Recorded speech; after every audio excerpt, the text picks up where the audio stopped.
पर सूर्य की रोशनी को छुपा ना सका।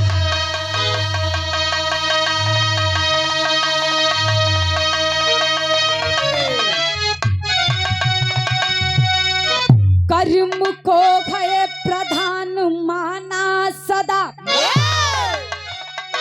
उसको दुनिया में कोई झुकाना।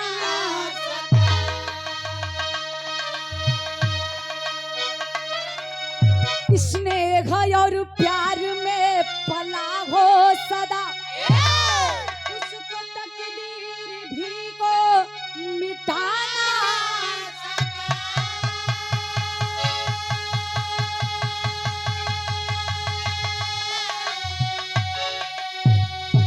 लेखनी उन सपूतों को करती नमन,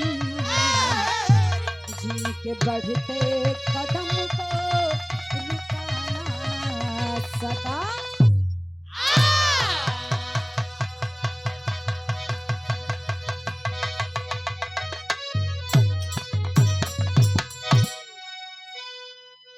ए भैया, दुनिया में अगर केहू कुछ भी ठान ले तो इंसान करके दिखावेला, लेकिन मन में सच्ची लगन होवे के चाहिए।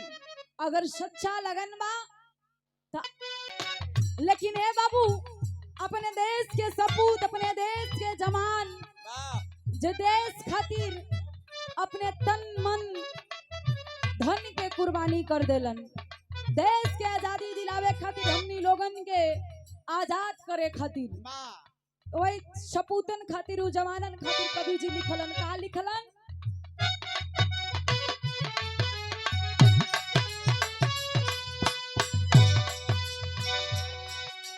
तन मन अपना देश के खातिर, तमनन अपना देश के खातिर, जिसने है दे डाला, अब जिसने है दे डाला। ए भैया बोलाना, ए बाबू बोलाना, काहे सबसे पीछे देखाला। भैया बोलाना,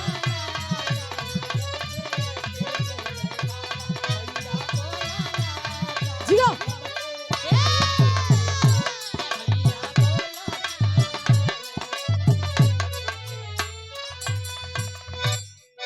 आज समाज खातिर हमरे गुरुजी लिखलन, जौन समाज हमनी के जिए के अधिकार देलस, खाए के अधिकार देलस, पिए के अधिकार देलस, समाज में बैठे के अधिकार देलस, उस समाज खातिर है कि आज उस समाज इतना पीछे काहे है। लेकिन कहानी के शुरुआत बा गुरुजी नज़म में कहना है।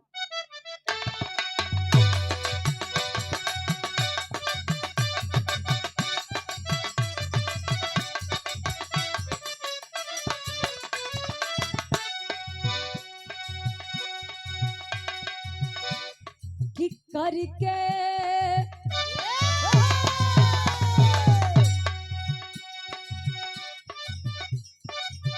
करके कठिन परिश्रम ऐसा काम कर दिया, इतिहास के पन्नों में नाम कर दिया।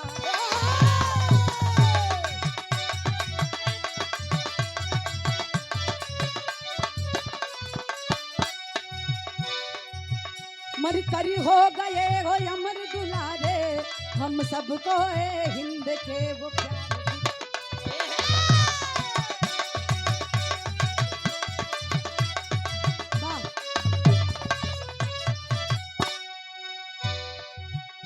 अपने समाज खातिर, हम लोगन खातिर कठिन परिश्रम करके आज दुनिया में नाम कैलन।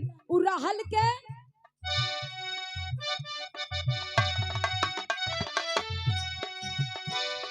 कि पिता थे रामजी राव,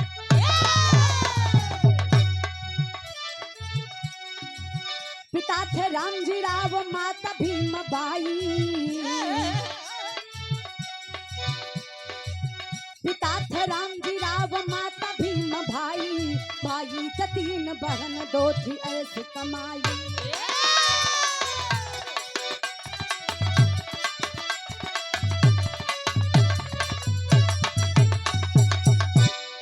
लोग आज सच्चाई के नाम मनी है कि सच्चाई भी बा, संघर्ष लोग कुछ लोग करेलन। हमारे नौजवान भाई कि हम लोग इतना परिश्रम कैली नौकरी ना मिलल, तो भाई इन खातिर ही सीख बा कि जे परिश्रम कैलस, जे संघर्ष कैलस, ओके कामयाबी जरूर मिलल बा।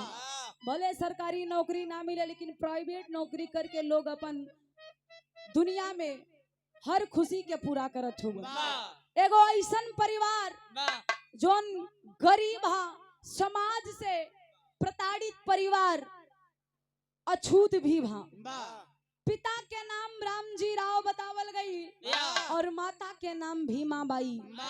3 भाई 2 बहन, गरीबी अवस्था, समाज में एक साथ बैठे के बाबूजी वो समय अधिकार ना रहल। और कहानी कहवा के बा, मध्य प्रदेश महू गांव की कहानी है। बात वे समय के बतावल गई। बाबूजी जोने समय कुरीतियां अपने चरम सीमा पे थी, समाज ऊंच नीच, जाति पात की भावना अटूट रहे। एक दूसरा के साथ अगर ऊंचे वर्ग के हुआ तो निम्न वर्ग के साथ में ना बैठी हूँ। यहाँ तक के लोग देख ले तो रास्ता बेरा ले कि कहां से सवेरे सवेरे पड़ गई ला तो दिन खराब हो जाए। वो समय में परिवार के इकलौता लड़का, 3 भाई में जोन होशियार, बुद्धिमान और पढ़े में सक्षम, जेकर नाम बतावल गई डॉक्टर भीमराव बाबा साहब, जेके आज हम लोग संबोधित करीला। ए भैया, पढ़े के बचपन से ही चेष्टा रहल। जब लड़का के लोग स्कूल जाके देखें तो उन्हों के मन में इच्छा जागे कि हमारो मन करता महू जाके स्कूल में बैठ के पढ़ाई करी। माई बाबू बड़ा रोकलन कि बेटा हमनी के अधिकार नहीं खेबा, हमनी के हक नहीं खेबा। हम लोग लोगन के साथ में जोन बच्चन जात हुए इन्हीं के साथ में पढ़े के हमनी के अधिकार ना मिलल बा। लेकिन ए बाबू इच्छा जागृत था। माई बाबू के चोरी से भीमराव जी चल देलन स्कूल में पढ़ाई करे।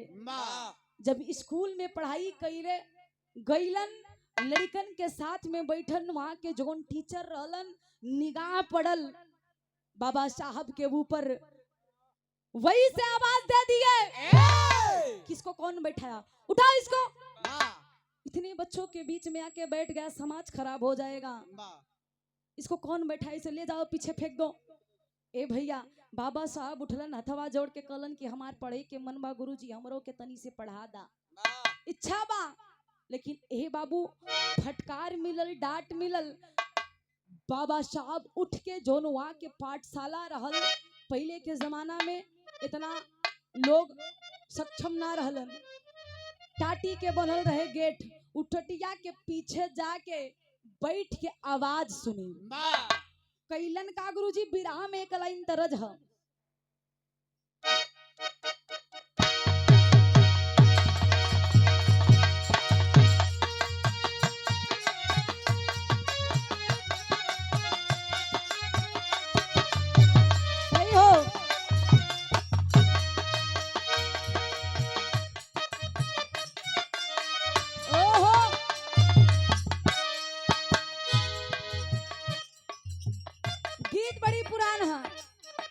कोनो दुल्हन कहे, क्या कहे, रतिया सना नना भोज मोरे राजा,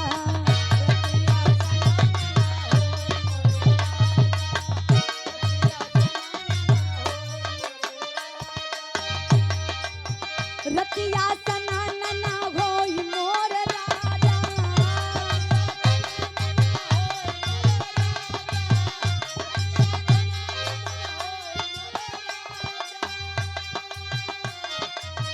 रतिया सना नना होई मोर राजा, दोनवा चुरुर मुरुर होई मोरे राजा।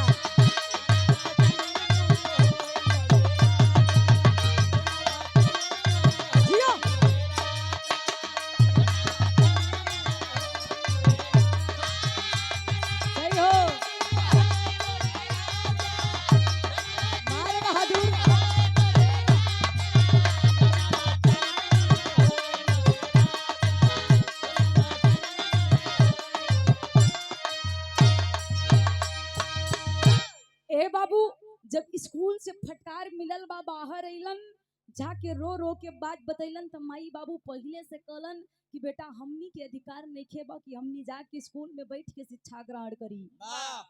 बाबा साहब मेहनत कैलन, मजदूरी कैलन, जोन मेहनत और मजदूरी से पैसा निकलल वो पैसा से जाके एक बुक खरीदलन। अब बुक लेके दिन भर मेहनत करे, रात भर पढ़ाई करे। एक एक कहल जाला लगन बाबूजी, अगर मन में लगन बा तो आदमी मंजिल जरूर पाई। आज इतना मेहनत कैलन कि लेवल कहां से कहां पहुंचल बा गुरुजी।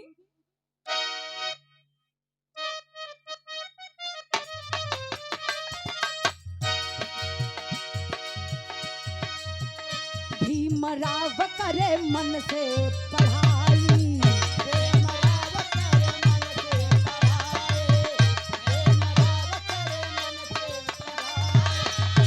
जिया बहादुर।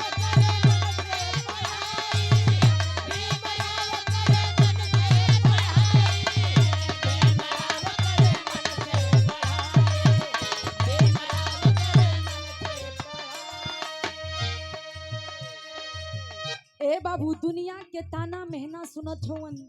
बाबूजी की लड़का देखा, बाप मेहनत करता, लड़का आज कहाँ जाए की कोशिश करत बा, पढ़ाई करे में, लेकिन ये अपने रास्ता से भटकत ना हुवन। कैलन का गुरुजी,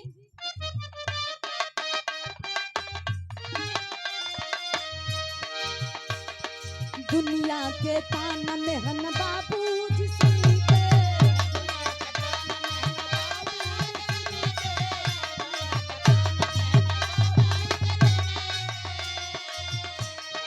दुनिया के ताना मेहना,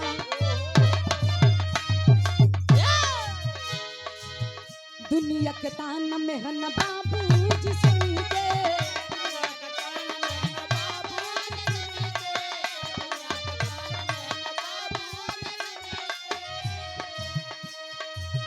करल पढ़ाई स्कूलवा में जम के,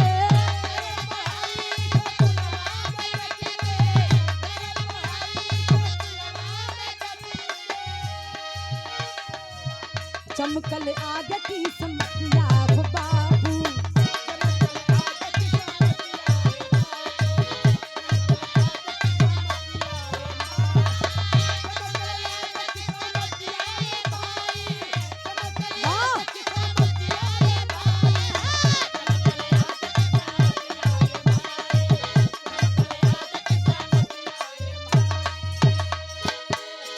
ए भैया मेहनत कैलन, परिश्रम कैलन, आज मुंबई शहर चल देलन पढ़ाई करे खातिर। धीरे धीरे मेहनत मजूरी करके पैसा इकट्ठा करके जब मुंबई शहर गईलन, यार बाबा साहब मुंबई शहर में पढ़ाई करत हुन, लेकिन परिवार वालन तैयारी का कैलन गुरुजी, बिरहा में नीमन तरज हो।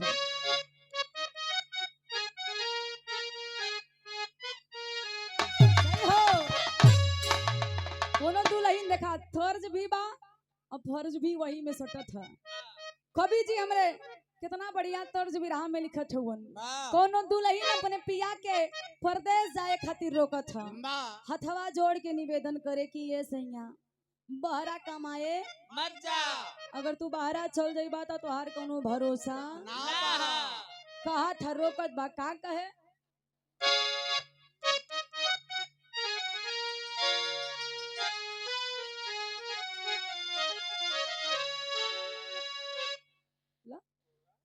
वाह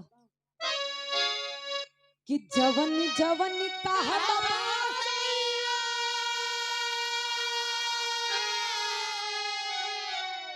अरे माना बई जिंदगिया में, जवन जवन कहबा सैया माना बई जिंदगिया में, जनी जा विदेश राजा चढ़ली जवानिया में,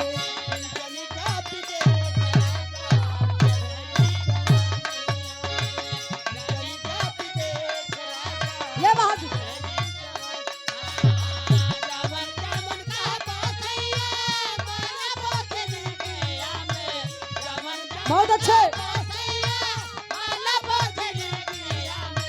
जनी जा विदेश राजा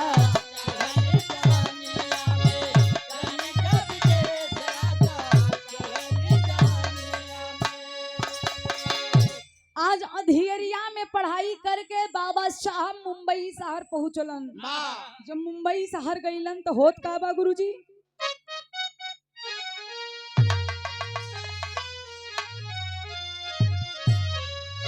कि तिरिया चलावे भीमा अरे रात की अन्हारिया में करे के पढ़ाई गईले मुंबई शहरिया में।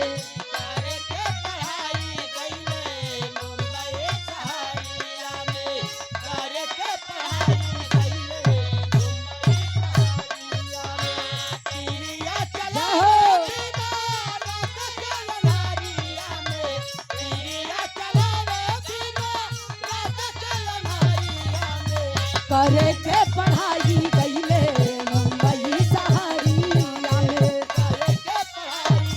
जियो आहो।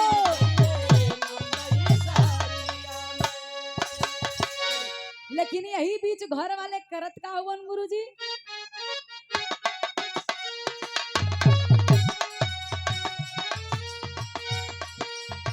यही बीच घर वाले सदिया रचवाले।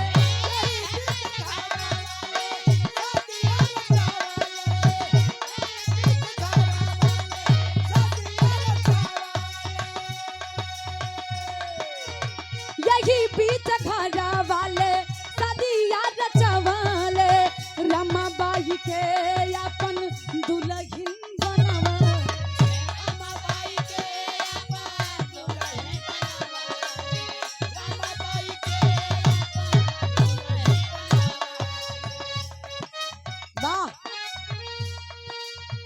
कि एक वोरी खुशी एक वोरी चिंता की लकीरिया में, एक वोरी खुशी एक वोरी चिंता की लकीरिया में करे ले पढ़ाई साहब मुंबई शहरिया में।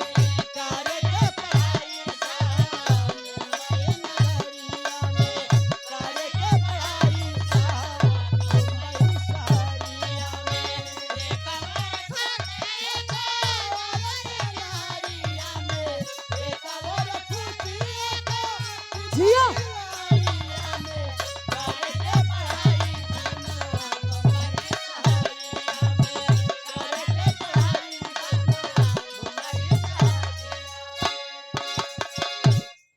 ए भैया, लेकिन ए गुरुजी यार बाबा साहब मुंबई शहर में पढ़ाई करत हुवन और यार घर पे माई बाबू सुघर कन्या देख के विवाह रचा देलन, संदेशा भेजवा देलन कि आके घरवा विवाह करला, फिर जाके अपन मन करे तो पढ़ाई करा ना तो मत करा।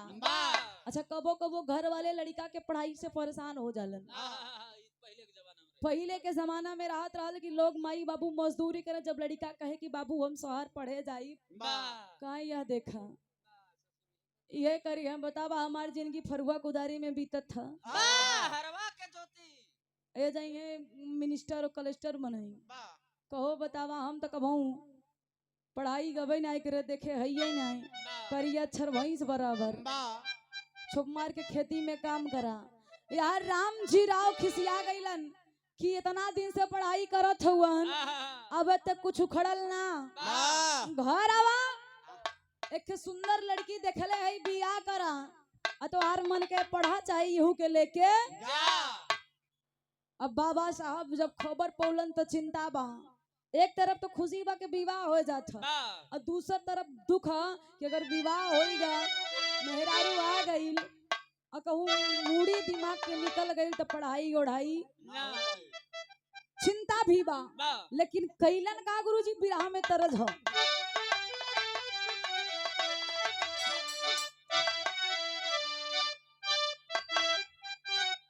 वाह सही है।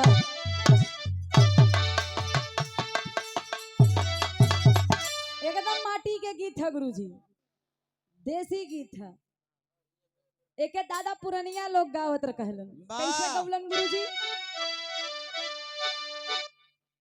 और कौनो दुल्हनी के दुल्हा गजेड़ी है, दुल्हनिया करे अरे बाप रे बाप जब से बियाह करके आइल है गजवा सौतीन बन गई है। खोखा खोखा टीवी हो गई है। कहे दुल्हा से कि अगर तू गाजा पीबा तो हम दारू पियब। नीमन चीज है, एनर्जी देत है। वाह एकदम एनर्जी चीज। टेंशन नहीं ला, आज फोन करब हम। ए भैया कहा थका के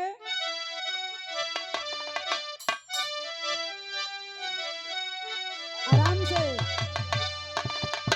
कि अहिरे गाजवा कि अहिरे गाजवा सैया भइल नास बाजवा अहिरे गाजवा सैया भइल रंडे बाजवा अहिरे गाजवा सैया भइल रंडे बाजवा अहिरे गाजवा सैया भइल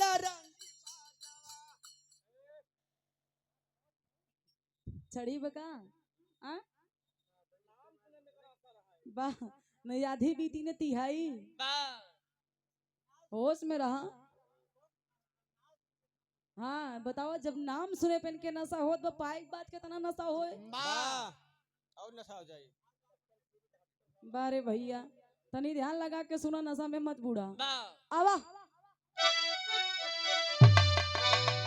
कि अहिरे गाजवा सैया भइल नाच बाजवा अहिरे गाजवा सैया भइल नाच बाजवा अहिरे गाजवा सैया भइल नाच बाजवा अहिरे गाजवा।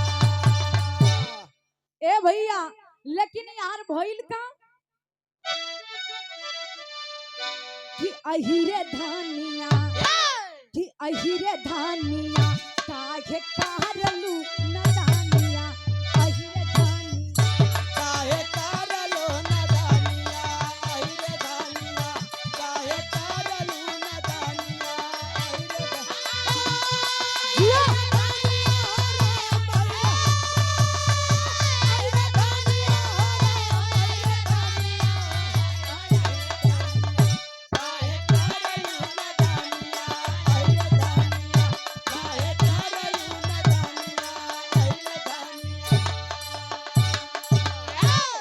ए भैया जब बाबा साहब मुंबई शहर से घरवा आइलन तो रमाबाई नामक एक लड़की से विवाह हो गई।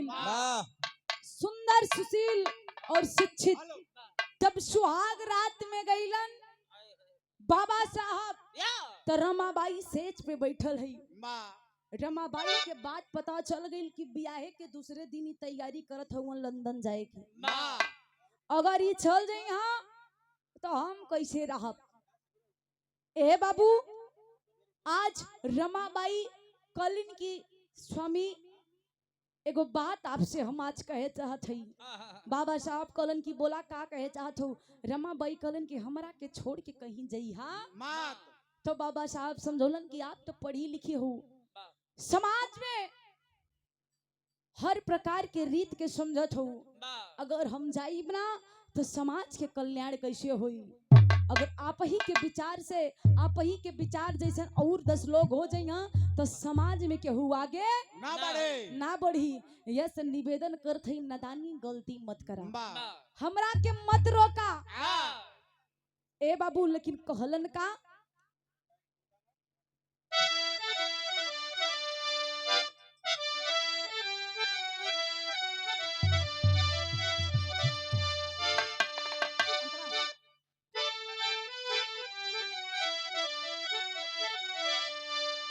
और घर द्वार छोड़ के कॉलेजिया में गईले।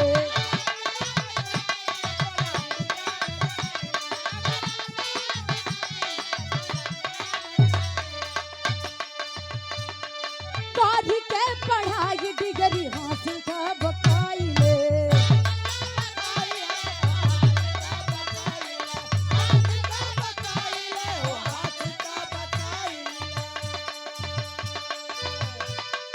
धीरे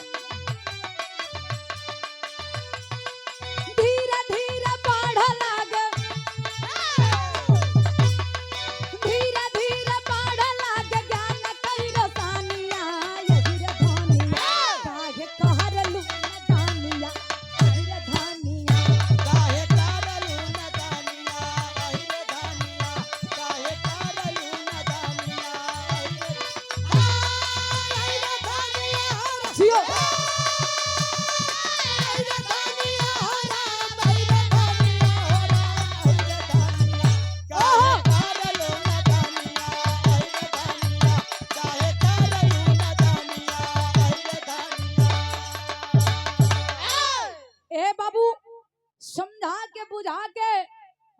पढ़ाई के चल देलन विदेश। कोलंबिया में पढ़ाई करके डिग्री हासिल करके प्रोफेसर बन गईलन। रुकत ना होवन बाबा साहब, कैलन का गुरुजी, गीत लगल ह।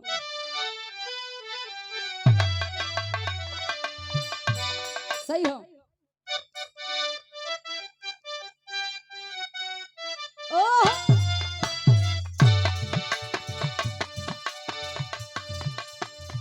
ए भैया, कोनो दुल्हन गर्मी से बड़ा परेशान है। लाइट के सिस्टम ना बा, लाइट चली गई है। गर्मी बड़ा एकदम चरम सीमा पे के, यही जेठ के महीना में दुल्हन परेशान है। दुआरे पे एकदम चारपाई बिछा के लेटल बा। मर्द से कहे कि ए राजा जी, गर्मी इतना बा कि मन करता कि कोनो जाके चापाकल में डूब के मर जाई। मर्दा कहे काहे रे पगली, कहे गर्मी से एकदम नाला जिंदगी हमार खराब होत है, मेकअप पूरा झड़ जात बा। दुल्हन कहा था का कहे,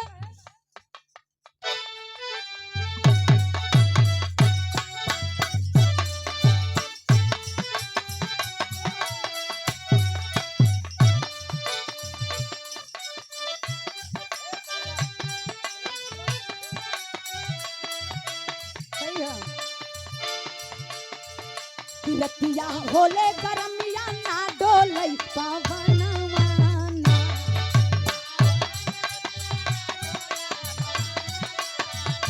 रतिया होले गरमिया ना डोलै पवनवा ना। रतिया होले गरमिया ना डोलै पवनवा।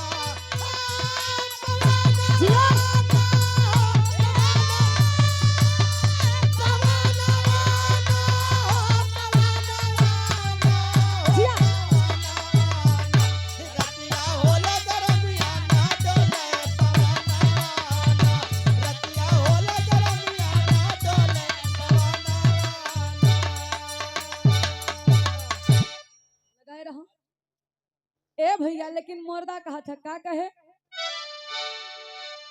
ए गोडो मामा बोलाई, ए गोडो मामा बोलाए, ए गोडो मामा बोलाए।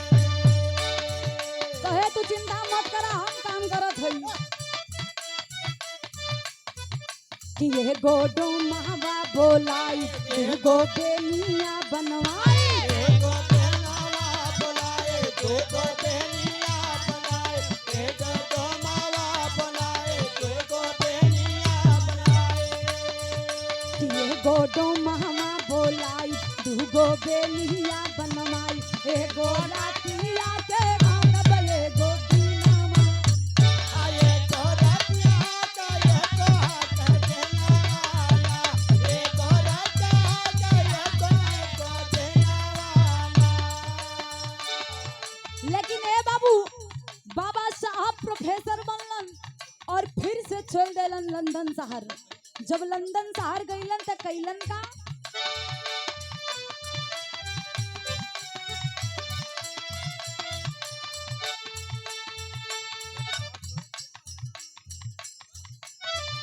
कि बाबा साहब गईले लंदन की सफारिया। बाबा साहब गइला लंदन के सहारियाना।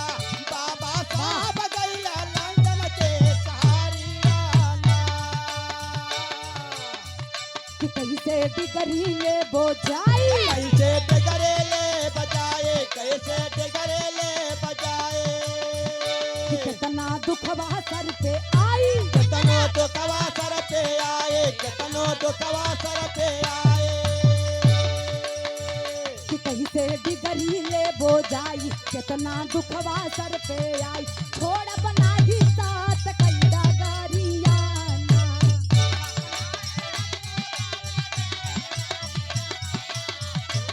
जियो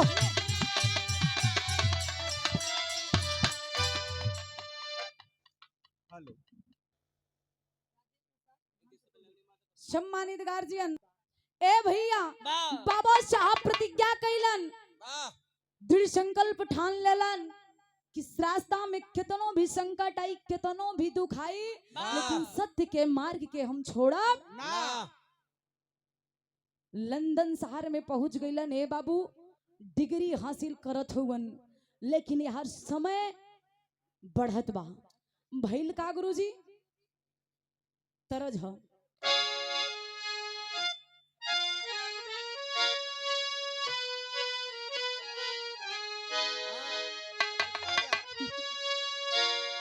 ए भैया, ये गीत बड़ी पुरान है। स्वर्गीय रामदेव गुरुजी वाह अपने जमाने के आलम में गावत रहलन। वाह वाह, बाही और टाइट हो गया। कैसे गावे?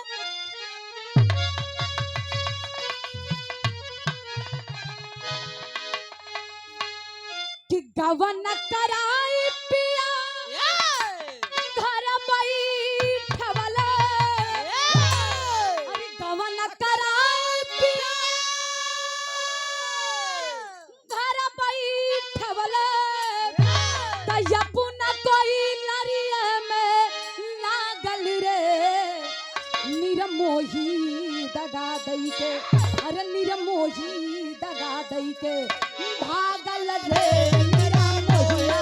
दगा दे के पागल रे निरमोहे जिया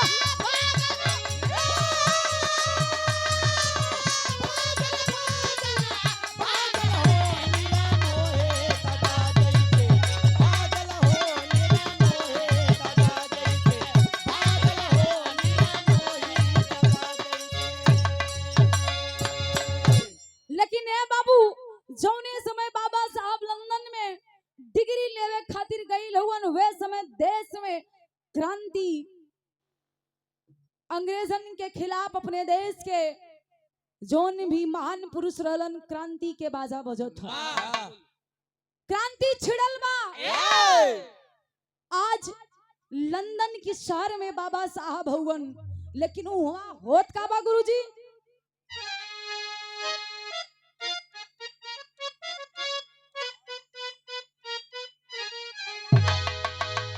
दसवा में बादल बा क्रांति के बदनामा,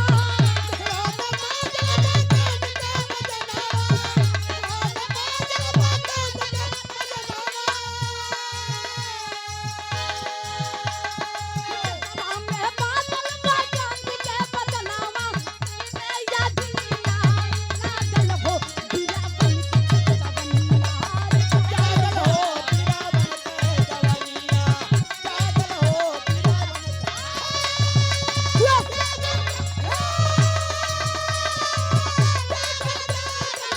जागल हो पीरा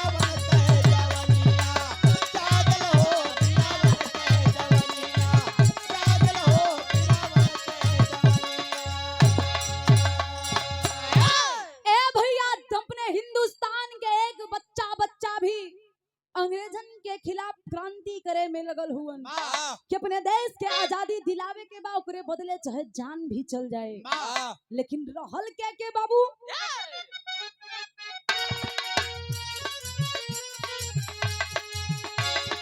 शेखर सुबास बांध सर पे पगड़िया,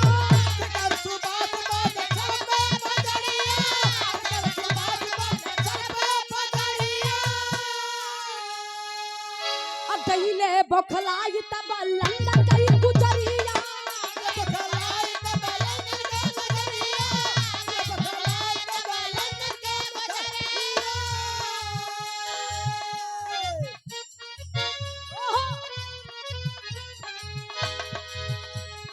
लाड भेजवाया तब गांधी के सुतनामा,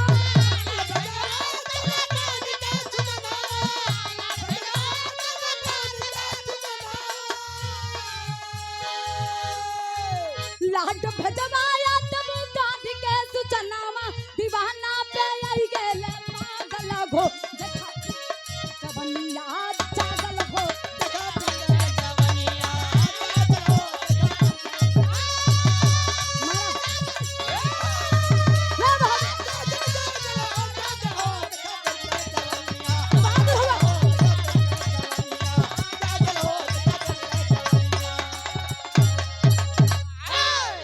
ए भैया, आज अपने देश के जमानन के एनर्जी देख के लंदन शहर में लॉर्ड हेनरी के माथा चकराइल बा।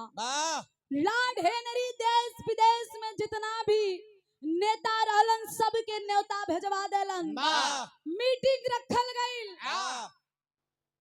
और उस मीटिंग में अपने देश के राष्ट्रपिता महात्मा गांधी के भी बुलवावल गई। जब महात्मा गांधी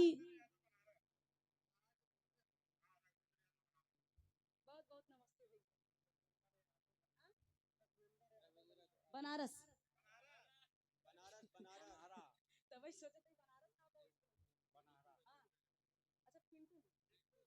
सिंटू और रघुविंदर यादव बनाहरा की ऐतिहासिक पावन धरती से ये हमारे धर्म के बड़े भाई भी हुन, हमारे ननियौरे साइन भैया सही परिचय अब दे देते तो सही होगा नहीं तो बनारे कह दे तू पागल तू ना जान पाऊबा हमारे वहाँ बचपन बीता है।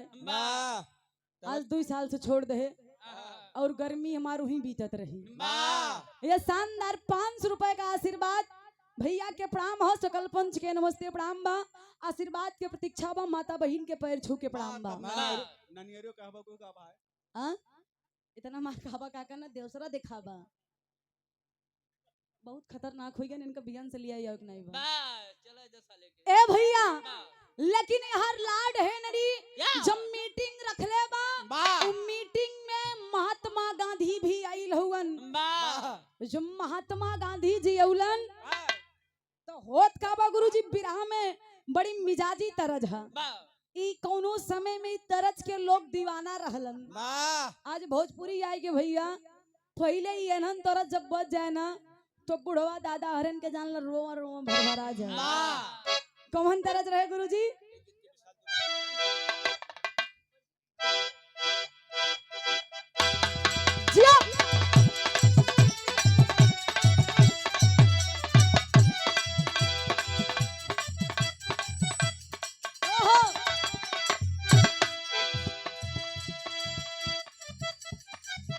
चुम्मा चुम्मा चुम्मा चुम्मा दे दे चुम्मा रघु जहरिया चुम्मा चुम्मा दे दे जदरे गुजारिया चुम्मा चुम्मा चुम्मा जदरे गुजारिया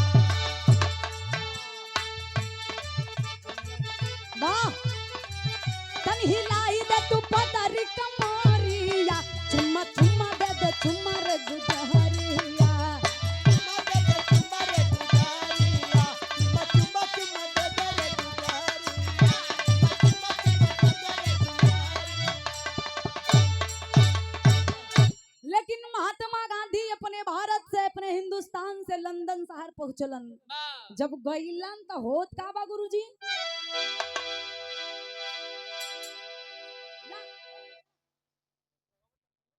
वाह तू आवा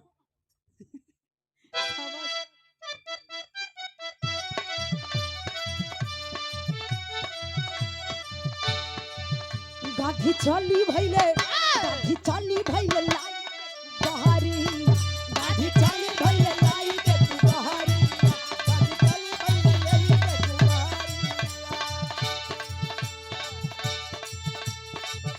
पहुंच गईले जबकि लंदन कैसा हारिया पहुंच गईले जबकि लंदन के गुजारिया गाठी चली भइले लाई के तू बहारिया गाठी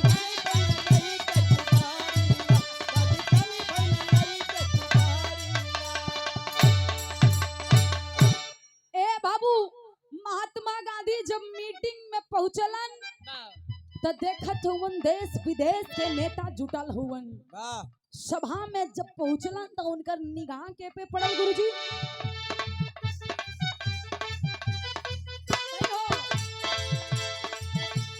सारे देशवा के नेता गइले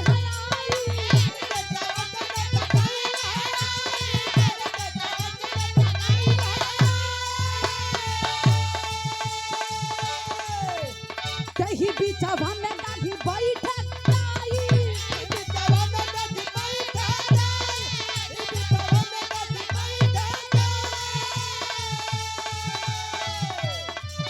ए बाबू गांधी जी बैठ गए बीच में लेकिन निगाह पड़ल बा के पे देखे सभा में टांगल का सब हिरिया देखे सभा में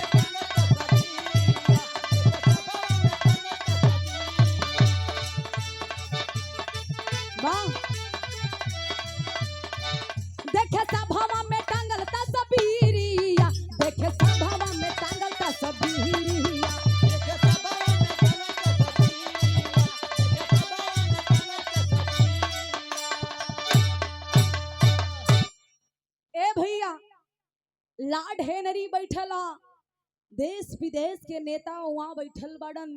गांधी जी जाके बीच में बैठ गईलन।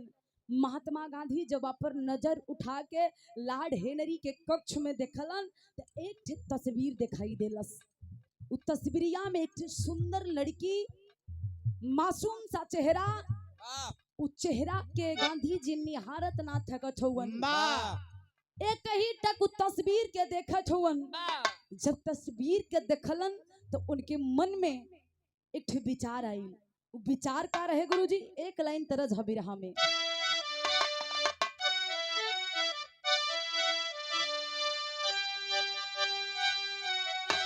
सही हो,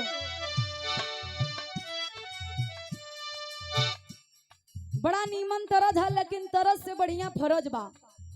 आज गांधी जी कैलन का गुरुजी?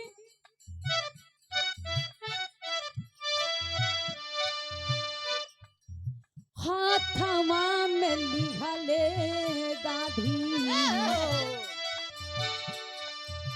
हाथवा में लिहले गांधी, जब किता सबरिया गो रामा।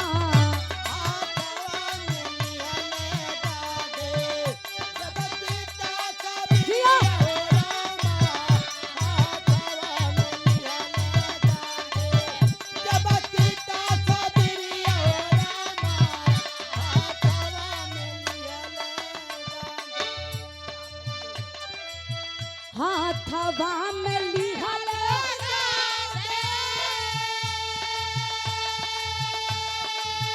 जब किता सबरिया ये,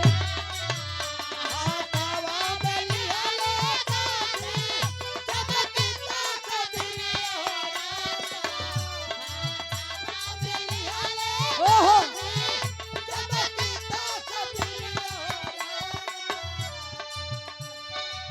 क्रोधवा में लाल भइले,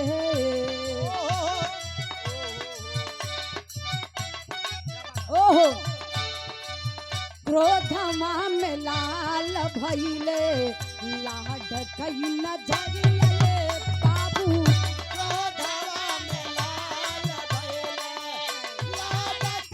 बहुत अच्छे।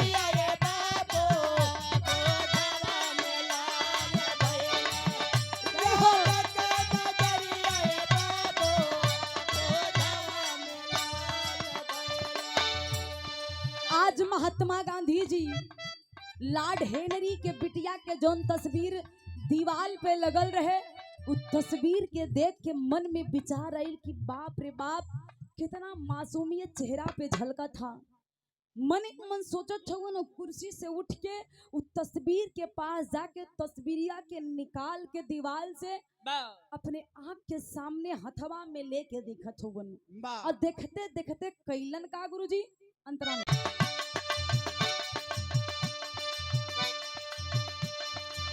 लॉर्ड हेनरी कहलस, मारल बिटिया के मोरे कैले अपमान।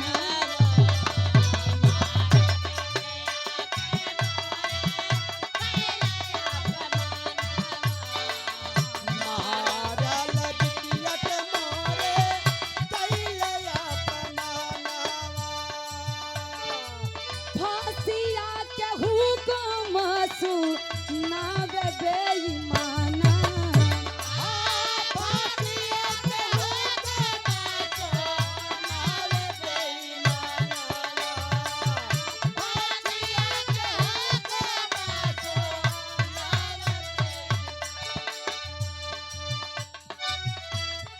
वाह, सुने भी मजाव जब की ललबा खबर ये बाबू।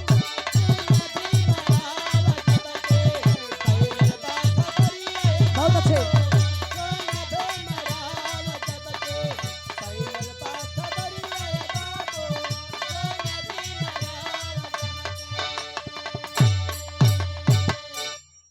ए भैया, लॉर्ड हेनरी जब देखलस कि हमरे मरल बिटिया के तस्वीर लेके हिंदुस्तान से आया, नासमझ व्यक्ति उस तस्वीर को चूम रहा है। ए बाबू, खींच के हाथ पकड़ लेलन और तस्वीर के छीन लेलस वाह और गुस्से में आके बीच दरबार में सभा में फैसला सुना देलस कि हमरे मरल बिटिया के अपमान कैले हा एके फांसी के सजा होए के चाहिए। वाह अब गांधी जी अवाक कि हमार उद्देश्य ऊ ना रहल जोनी लॉर्ड हेनरी सोचत था। वाह गांधी जी कहलन कि आप गलत समझ रहे हो, वाह हमारा वो उद्देश्य नहीं था। मैं तो इस बच्ची की मासूमियत देखकर इस तस्वीर को अपनी बेटी समझकर चूमने लगा, लेकिन ए बाबू वो अंग्रेज एक भी बात को नहीं माना, फांसी का हुक्म सुना दिया। वाह पूरे शहर में ये बात फैल गई और वही सहरिया में बाबा साहब डिग्री लेवे खातिर रहलन, पढ़ाई करत होवन, वकीली करत होवन। वाह अब पहला केस भी मिलल बा केकर, महात्मा गांधी के। ए भैया जब बाबा साहब के खबर लगल तो बाबा साहब आके महात्मा गांधी जी से मिलन और गांधी जी से मिल के पूरी बतिया के पूछत होवन। पूछलन का गुरुजी तेरी के लाइन है।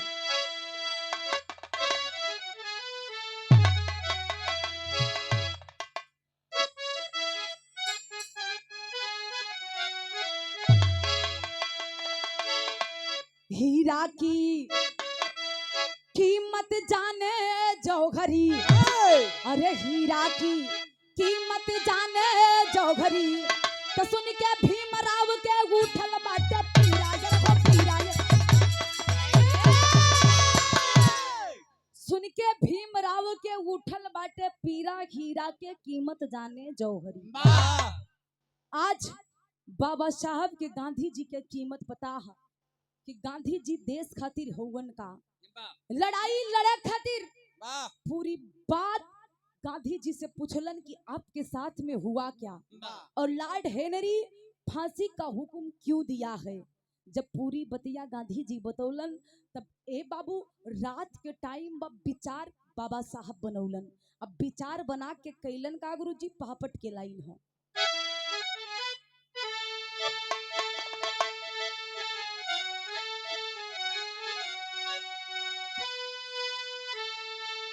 अरे बाबा साहब सुन ले जब खबरिया लंदन नगरी में, बाबा साहब सुन ले जब खबरिया लंदन नगरी में, तो कैसे लगी है के फसंदा लंदन नगरी में।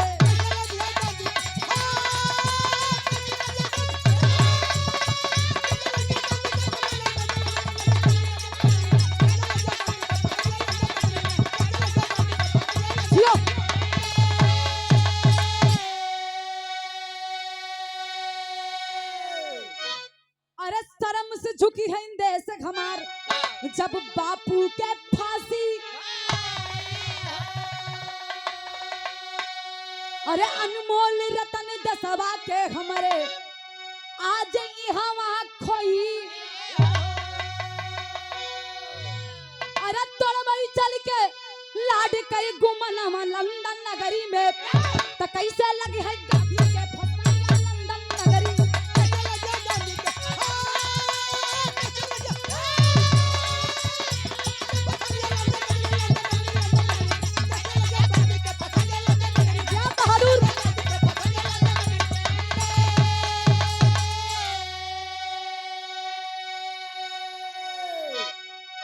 ए बाबू आज बाबा साहब विचार बनौलन, विमर्श कैलन अकेले में कि अगर आज गांधी जी के फांसी हो जाई तो हमनी जैसन शिक्षा के प्राप्त करे वाला, डिग्री हासिल करे वाला का करी। देश के लड़ाई लड़ी के हमार देश एक अनमोल रतन के आज खो दी है। यार देश में क्रांति छिड़ल बा। ए बाबू आज गांधी जी के बचावे खातिर बाबा साहब कैलन का गुरुजी आल्हा के लाइन है। रुक जा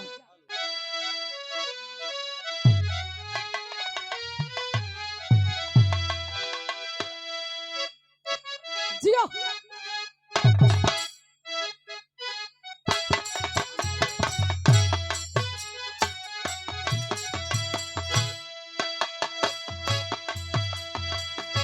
रुक जा कहा था वही लगा बा वाह हाँ, वाह। अरे जैसे जौहरी हो जाने हीरा कई कीमतिया अरे जाने ला सोनार जैसे सोनावा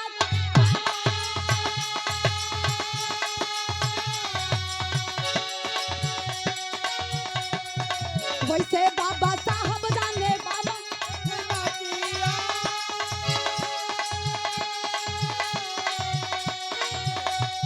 पहुंचे दारा बार पीछे खोला दी है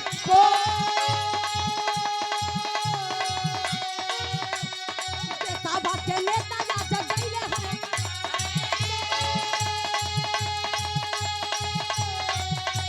कहीं बीचा माटी मता है लाला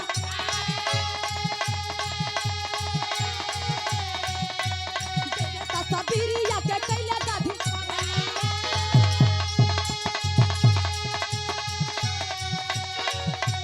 वैसे ता सबीरिया जाई फांसी पे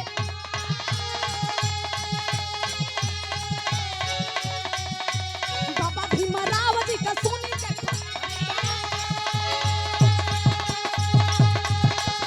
लाला है नारी का कैले माथा तक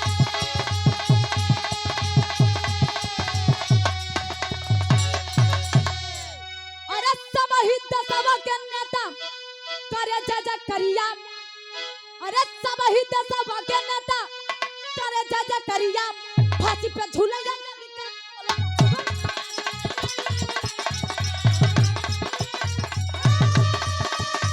जो मार बहादुर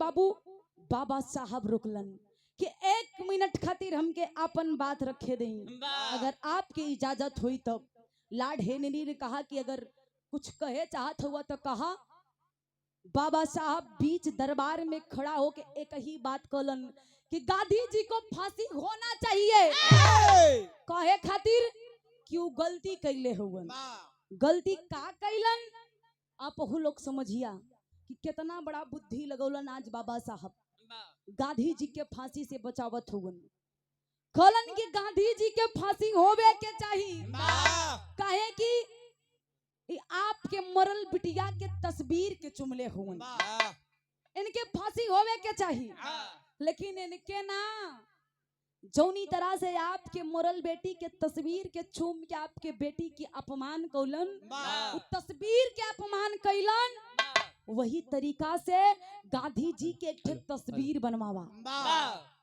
जब तस्वीर के अपमान भइल बा या तस्वीर के ही फांसी वाह इतनी बात सुन के जितना भी देश विदेश के नेता रहलन अवाक हो गईलन कि भीमराव जी ये क्या कह रहे हैं ये कैसी बात है बाबा साहब कहलन कि अगर हमरे बात में सच्चाई होई तो आप लोग विचार और विमर्श जरूर करा हम ना रोकब काहे से हमार कोनो रिश्तेदार ना हुवन दे दा फांसी नियम भी बनेला हर गुनहगार को सजा होनी चाहिए तो गुनाह कैले हुवन गुनाह के हिसाब से सजा मिले के चाहिए ए बाबू लेकिन गुनाह जवन कैले हुवन वही के हिसाब से सजा मिले के चाहिए तस्वीर के अपमान कैलन तो तस्वीर के ही फांसी हो जाए आप विचार करो आप बुद्धिमान हैं हम ना समझ कुछ ना कहिला बस जोन दिल में दिमाग में आइल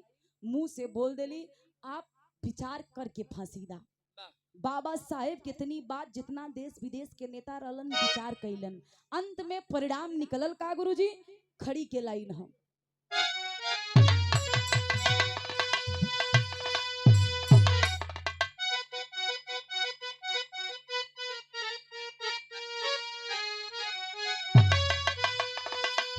अरे होला जज करिया लंदन की नगरी अरे होला जज करिया लंदन की नगरी टिकट गांधी के फसरिया नगरी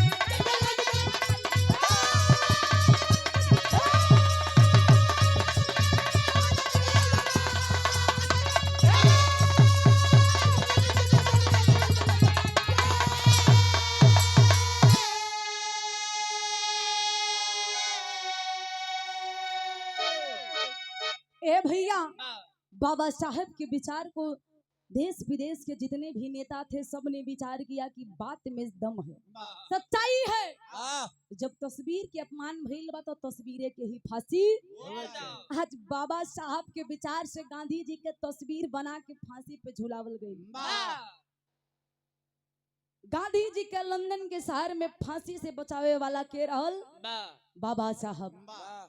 ए भैया, लेकिन आगे कैलन का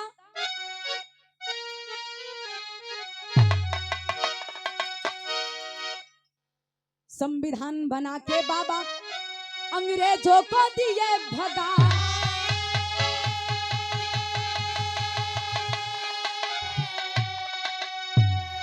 अरे देश हुआ आजाद हमारा, कानून मंत्री बना।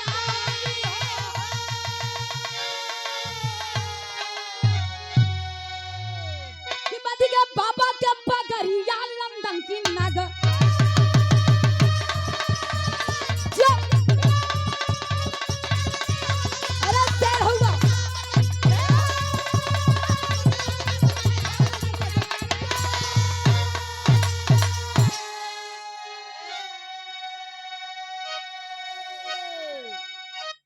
साहब के देन बा कि संविधान के रचना कैलन, जोने समय हमार अपन देश ई भारत देश अंग्रेजन के गुलामी से आजाद भइल, मुक्त भइल।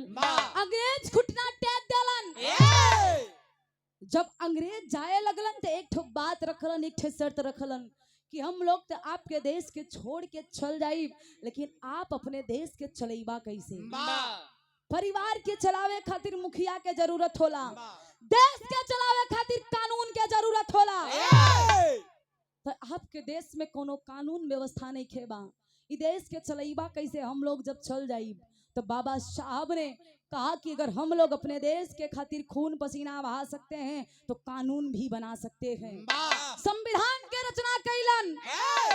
ए बाबू, संविधान के जब रचना कैलन, संविधान के रचना करे में 2 वर्ष 11 माह 18 दिन लगा। संविधान बना के अंग्रेजों के मुंह पे थप्पड़ मारने का काम किए। खोलन की है संविधान के बलबूते अपने देश के हम लोग चलाएंगे। ए बाबू, अंग्रेज चल गईलन। आज है संविधान के बदौलत हमनी और आप लोग स्वतंत्र ही, अपने मर्जी के मालिक है। जोन चाहिला करीला, जोन चाहिला खाईला, जोन चाहिला पीला।